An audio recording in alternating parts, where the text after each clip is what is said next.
Hi అండి అందరికీ. అందరూ ఎలా ఉన్నారు? నేనైతే కొంచెం హెల్త్ అయితే బాగలేదు. ఫీవర్ వచ్చిందండి, జలుబు అయితే వేసింది బాగా. మీకైతే నా వాయిస్ వింటుంటే అర్థమవుతుంది కావచ్చు. ఇవైతే ఎండు రొయ్యలు కర్రీ అండి. ఎండు రొయ్యలను ఇంకా టమాటా కర్రీ అయితే వండాను. ఇదైతే ఇప్పటి వీడియో కాదండి, వీడియోస్ చూస్తూ ఉంటే అందులో కనిపించింది. ఇదైతే లాస్ట్ ఫ్రైడే అప్పుడైతే ఎండు రొయ్యల కర్రీ అండ్ టమాటా కర్రీ అయితే చేశాను. కానీ వీడియో ఎడిట్ చేసి అప్లోడ్ చేయడం అయితే చేయలేదు.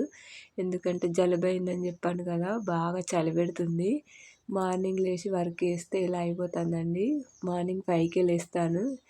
ఎందుకంటే నాకైతే 2 చిన్నపిల్లలు ఉన్నారండి. వాళ్ళైతే లేస్తే పని చేయనియరు. అందుకే వాళ్ళు లేచేలోపే బయట కడిగి అవన్నీ చేసే వరకే హాఫ్ అన్ అవర్ అవుతుంది. అందుకే వాళ్ళు లేచే వరకే అక్కడైతే చేస్తాను. వాళ్ళు కూడా లేస్తే బయటకు వస్తారు చలిలా. అందుకే నేను ముందే లేచి వర్క్స్ అన్నీ చేస్తాను.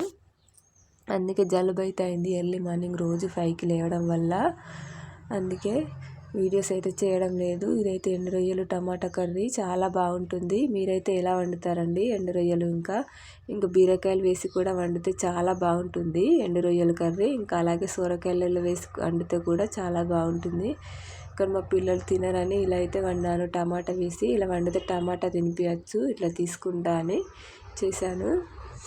ఓకే అండి, వీడియో ఇంతవరకు చూసినట్లయితే చాలా థ్యాంక్ యూ అండి.